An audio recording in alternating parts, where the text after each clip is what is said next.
जी हाँ, नमस्कार। बजट को लेकर इस वक्त की बड़ी खबर आ रही है। जी हाँ दोस्तों, पेंशन धारक अगर आप है तो आप सभी के लिए भी इस बजट के अंदर बहुत ही बड़ी खुशखबरी या फिर बहुत ही बड़े तोहफे देखने को मिल रहे हैं। जी हाँ, वित्त मंत्री निर्मला सीतारमण संसद भवन पहुंच चुकी है, जिनके हाथ में ये टैबलेट है जिसमें पूरा बही खाता या फिर यूं कहें कि बजट का जो भी लेखा जोखा है वो दोस्तों इसमें देखने को आप सभी को मिलेगा।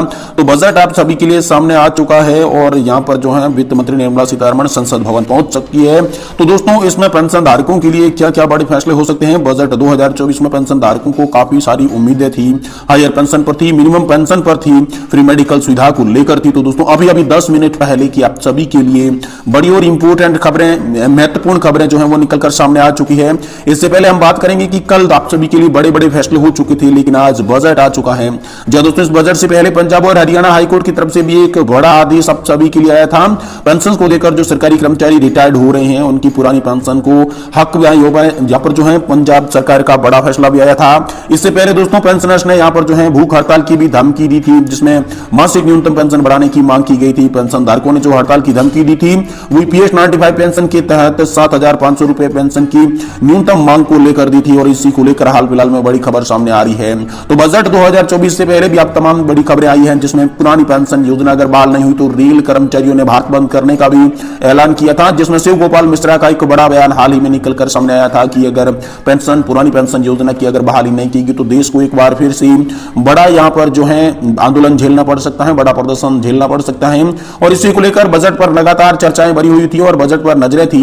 तो दोस्तों बजट 2024-25 का सामने आ चुका है, जिसमें क्या पेंशन बढ़ोतरी हुई है, क्या फ्री मेडिकल सुविधा पर कोई ऐलान सामने आया है, वही दोस्तों महंगाई भत्ते और पेंशन धारकों से जुड़ी तमाम बड़ी खबरों की चर्चा इस वीडियो के अंदर करने जा रहे हैं। इसीलिए आपसे निवेदन करते हैं कि आप वीडियो को लास्ट तक देखें और इससे पहले अगर आप चैनल पर नए तो चैनल को जरूर सब्सक्राइब कर दें। तो चलिए एक के बाद एक अपडेट को यहां पर विस्तार से जानते हैं कि आखिरकार बजट के अंदर वित्त मंत्री निर्मला सीतारमण आप सभी पेंशन धारकों को क्या क्या बड़े तोहफे दे सकती है, क्या क्या बड़ी खुशखबरियां यहां पर पेंशन धारकों के लिए निकल कर आ सकती है।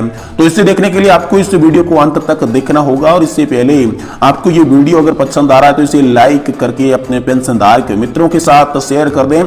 तो दोस्तों चलिए चैनल को सब्सक्राइब करते हुए घंटी के बटन को दबाते हुए अब वीडियो को आप लास्ट तक देखिए और पूरी जानकारी जो है बजट से जुड़ी एक के बाद एक पेंशन धारकों के लिए क्या बड़ी खबर होगी इस वीडियो के अंदर जानने वाले। तो इसीलिए निवेदन यही करते हैं कि लास्ट तक आप वीडियो देखिए। तो चलिए यहां पर शुरू करते हैं, बजट की बात करते हैं, क्योंकि वित्त मंत्री निर्मला सीतारमण हाल ही में संसद भवन पहुंच चुकी है और संसद भवन से आप सभी के लिए इस वक्त की बड़ी और महत्वपूर्ण इंपोर्टेंट जो खबरें हैं, सूत्रों से हवाले से जो यहां पर खबर आई है कि पेंशन से जुड़े क्या क्या बड़े मसले हल हो सकते हैं, क्या क्या मसलों पर यहां पर बजट के अंदर पेशकश की जा सकती है। तो चलिए आपको एक के बाद एक विस्तार से बताती हैं। जी तो दोस्तों लगातार आप सभी जानते होंगे कि पेंशन बढ़ोतरी को लेकर भी लगातार ईपीएस 95 पेंशन धारक बड़े प्रदर्शन कर रहे थे। वहीं देश के अनेक कोलों से यहाँ पर ओपीएस की मांग उठ रही थी, पुरानी पेंशन योजना की मांग उठ रही थी। इसी बीच लगातार कर्मचारी पेंशन धारकों के साथ साथ ईपीएस 95 पेंशन धारकों को लग रहा था कि आने वाला बजट जो है, इस बजट के अंदर बहुत ही बड़ी यहाँ पर खुशखबरी उनसे सभी को मिल सकती है। तो इस पर तमाम बड़ी अपडेट आ चुकी है। सबसे पहले हम बात करते हैं पेंशन बढ़ोतरी 7,500 की मांग कर रहे लाखों कर्मचारियों के लिए बजट में दोस्तों बड़ा तोहफा यहां पर वित्त मंत्री निर्मला सीतारमण ने पेश किया है। जी हां, ईपीएस 95 पेंशन योजना के तहत लगातार कंट्रीब्यूशन देने वाले यहां पर एम्प्लॉयज पेंशन स्कीम के सारे यहां पर एम्प्लॉयज के लिए बड़ी खबर आ रही है। सारे यहां पर जो सदस्य हैं ईपीएफओ के, उन सदस्यों के लिए बड़ी खबर आ रही है। सुबह की आप सभी के लिए बहुत ही बड़ी ब्रेकिंग न्यूज आ रही है कि पेंशन बढ़ोतरी पर यहां पर जो है मोहर लग सकती है। अभी बजट पेश करने वाली है निर्मला सीतारमण। इससे पहले तमाम मीडिया रिपोर्ट्स में और साथ ही साथ सूत्रों की मिली जानकारी के अनुसार पेंशन बढ़ोतरी 7,500 प्लस डीए को मंजूरी मिल सकती है। इस बजट में बहुत बड़ी खबर है आप सभी के लिए, क्योंकि लगातार जो मांग थी वो सरकारी कर्मचारी कर रहे थे। 7 से 8 सालों से लगातार धरना प्रदर्शन भी हो रहा था 7,500 की न्यूनतम पेंशन मांग को लेकर। लगातार जो देश के अनेक संगठन है, कर्मचारियों के अनेक संगठन है, वो सामने आ रही थी। तो इसी बीच अब आप सभी के लिए 7,500 प्लस डीए की पेंशन लागू हो सकती है। ऐसा दोस्तों आप सभी के लिए हाल ही में बजट से निकल कर आ रहा है। वही जैसे इस पर कोई और खबर होगी हम आपको तुरंत देंगे, लेकिन इससे पहले बात करते हैं कि फ्री मेडिकल को लेकर भी बड़ा यहां पर ऐलान आप सभी के लिए हो सकता है। हाल ही में मोदी सरकार ने बताया था कि सभी पेंशन धारकों को आयुष्मान भारत योजना के साथ जोड़ा जाएगा, लिंक किया जाएगा, जिससे उन्हें यहां पर बेहतर मेडिकल फैसिलिटी और फ्री सुविधा मिल सके। इसके लिए सुनिश्चित किया जाएगा पेंशन धारकों का भविष्य, उन्हें आत्मनिर्भर बनाया जाएगा। तो इसी कड़ी में दोस्तों अब आप सभी के लिए बजट के अंदर बड़ा प्रावधान, क्योंकि लगातार पेंशन धारक मांग कर रही थी कि सरकार की जो तमाम योजनाएं हैं वो तमाम योजनाएं कागजों तक सीमित रह गई है।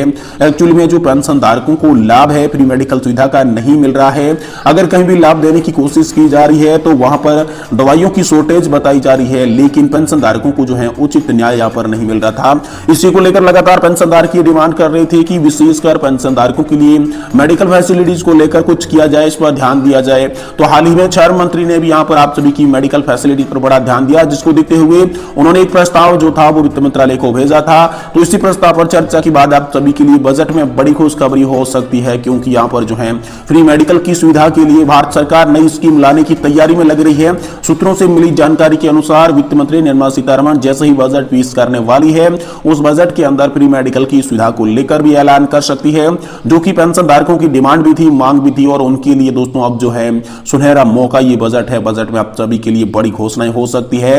वही महंगाई भत्ते को लेकर भी इस बजट में बड़ी खबर आप सभी के लिए आ रही है, क्योंकि यहाँ पर जो है एक साल के अंदर 2 बार महंगाई भत्ता सरकारी कर्मचारियों का बढ़ाया जाता है, वही जो पेंशनर्स है उनका डीआर भी बढ़ाया जाता है। तो लगातार इसकी मांग हो रही थी कि हमें 4% बढ़ा हुआ महंगाई भत्ता फिर से ऐड करके दिया जाए। तो इसी की मांग को लेकर अब हाल फिलहाल में आप सभी के लिए बड़ी खबर आ रही है कि 4% महंगाई भत्ते की बढ़ोतरी को मंजूरी मिल चुकी है।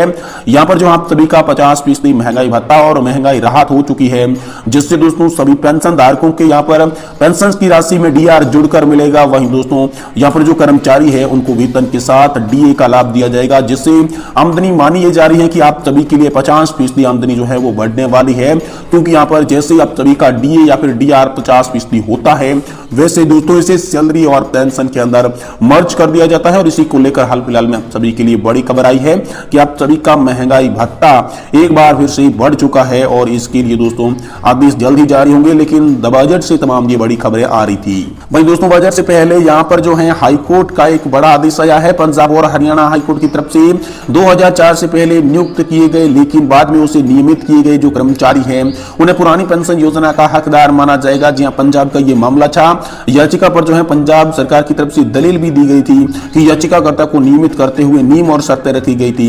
शर्तों को पढ़ने और अपनाने के बाद इसे मना नहीं कर सकते, क्योंकि जब शर्तें ये रखी गई थी कि आपको नियमित तो किया जा रहा है लेकिन आपको शुरुआती डेट से ओपीएस का लाभ नहीं दिया जाएगा, ये शर्तें जो है सरकार की तरफ से बताई गई थी। लेकिन यहाँ पर पंजाब और हरियाणा हाईकोर्ट ने अहम फैसला सुनाते हुए स्पष्ट कर दिया कि यदि कोई भी कर्मचारी 2004 से पहले नियमित हुआ है तो वह भले ही स्थिति के बाद नियमित हुआ हो, उसे पुरानी पेंशन योजना का हकदार माना जाएगा और उन्हें पुरानी पेंशन योजना का लाभ भी दिया जाएगा। तो बड़ी खबर आप सभी के लिए पंजाब और हरियाणा हाईकोर्ट की तरफ से।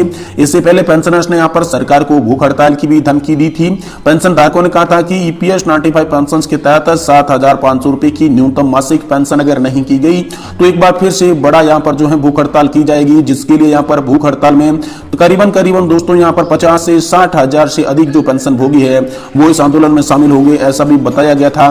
जिसमें कहा यह गया था कि 2014 में आपने संशोधन किया था ईपीएस पेंशन में, लेकिन उसके बाद कोई भी संशोधन नहीं हुआ है। करीब 78 लाख पेंशन भोगी हो गए हैं, उनके बारे में मोदी सरकार को सोचना चाहिए, और इसी पर दोस्तों आंदोलन की बात की गई थी। जिसके बाद इस पर आप सभी के लिए बजट में बड़ी खुशखबरी हो सकती है, क्योंकि कमांडर अशोक रावत ने कहा कि 30 साल तक कोई भी कर्मचारी काम करता है और ईपीएस पेंशन फंड के अंदर लगातार योगदान देता है, जिसके बाद भी मासिक पेंशन बहुत कम मिल रही है, उनके परिवार का भी गुजारा नहीं चलता। और इसी बात को लेकर अहम जो मुद्दा आप सभी के लिए बना था वो दोस्तों पेंशन बढ़ोतरी का बना था, और इसी मांग को लेकर धमकी भी मिली थी सरकार को कि यहाँ पर अगर आपने पेंशन बढ़ोतरी नहीं की तो भूख हड़ताल देश में की जाएगी।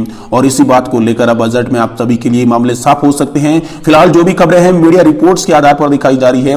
वित्त मंत्री निर्मला सीतारमण अभी बजट पेश कर रही है, तो दोस्तों जैसे ही इसके बाद बड़ी खबर होगी हम आपको तुरंत देने की कोशिश करेंगे। इसलिए आपसे